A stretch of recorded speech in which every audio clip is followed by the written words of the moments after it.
Welcome back to the Green Swindle. Now, skeptics have long doubted the science behind global warming, and a recent scandal shows that they had good reason to be suspicious.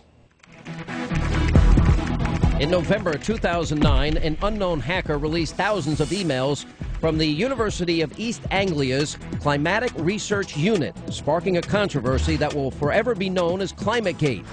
Now, the emails reveal a plot among the world's top climate scientists to hide the real inconvenient truth, that the evidence supporting man-made global warming is far from conclusive. The Climatic Research Unit, or CRU, provides temperature data to both governments and organizations like the UN's Intergovernmental Panel on Climate Change. Now, the unit, run by renowned scientist Phil Jones, collaborates with scientists worldwide, most notably Michael Mann, head of Penn State's Earth System Science Center. Michael Mann and Phil Jones are probably the two main figures in a very small clique of climate scientists. They're a group of scientists who work together to make sure that their view of paleoclimatology is seen as the correct or dominant view in the scientific literature. Now, their view of climate science is best represented by Michael Mann's now famous hockey stick graph. The graph reconstructs temperatures over the past 1,000 years. Now, it shows the Earth warming at an alarming rate in the 20th century. It became an icon. It was central to virtually every government's arguments that something had to be done about global warming now. However, the science behind the graph is questionable, starting with Mann's data, in particular his use of bristlecone pine trees to reconstruct temperatures. Now, several scientists argue that due to their natural deformities, these trees do not make good specimens for data collection. Pretty much everyone who's ever looked at them, including the National Academy of Science panel, said they shouldn't be used for temperature proxies. Now, similar criticism has been leveled at his methodology. Subsequent studies show a key step in his technique could generate a hockey stick even if random numbers are used. Now, this was the case in the first 7 panels of this chart. He used a mathematical technique that loaded all the weight of the final graph on these bristlecone pines, and that's what really distorted the picture. In fact, when the hockey stick is compared to another tree ring graph by the climatologist Keith Briffa, the results diverge sharply starting around 1960.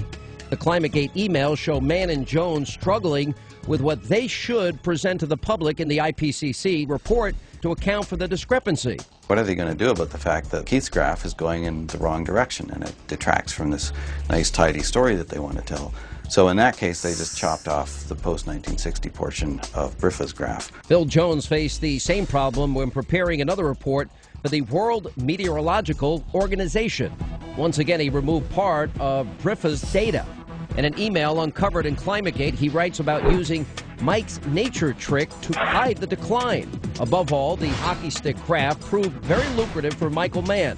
Now, last year alone, he received more than $2.4 million in stimulus money, and that's not all. At least $19–20 million has come into CRU in recent years. The money's come from the European Union. It's come from NATO. It's come from the United Nations. It's come from the United States of America. Along with money came additional scrutiny led by economists Ross McKetrick and mathematician Stephen McIntyre. We saw the hockey stick graph all over the place, and people just kept referring to it as sort of the last word on the subject. So it was intriguing, the role it was playing, including in policy discussions. Their request for information triggered numerous emails between Mann, Jones, and the rest of the team behind the hockey stick graph. Mann writes of his research, quote, "This is the sort of dirty laundry one doesn't want to fall into the hands of those who might potentially try to distort things." You have emails like that talking about dirty laundry and distortion and deletion and tricks. It really does mock the integrity of the scientific method and those of us who are really serious about science. The emails that show the manipulation of data were very incriminating, but the written discussions about destroying records proved to be the most damning. Once they had been asked for email correspondence concerning the production of the IPCC report, and there's an email from Jones to Michael Mann asking him to delete any emails he had related to the IPCC report, and that he was going to ask other of their colleagues to do the same. It doesn't stop there. The hockey graph team was determined to prevent opposing viewpoints from gaining traction. the prime example.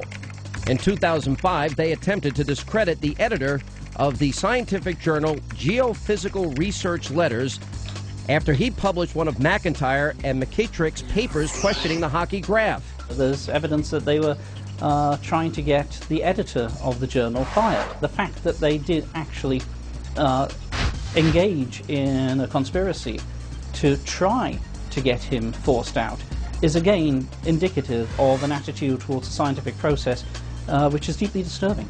Even the IPCC doesn't emerge unscathed. Now, critics claim it let their allegiance to the hockey stick cloud its judgment. The hockey stick issue was known to IPCC as a problem 5 years ago.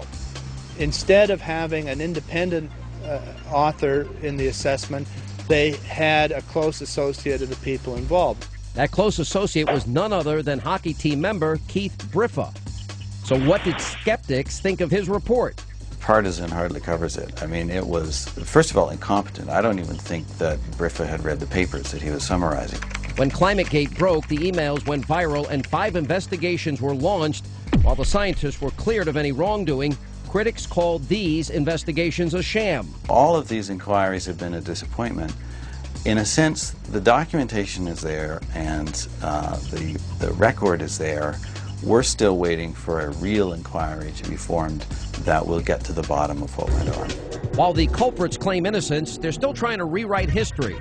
In a recent interview with the BBC, Mann said this about the hockey stick graph. I always thought it was somewhat misplaced to make it a central icon of the climate change debate. While the, quote, investigations turned up nothing, the impact of ClimateGate is clear. The reputation of the CRU has been trashed. The United Nations has become more of a laughingstock than ever because they seem to buy everything coming out of the CRU.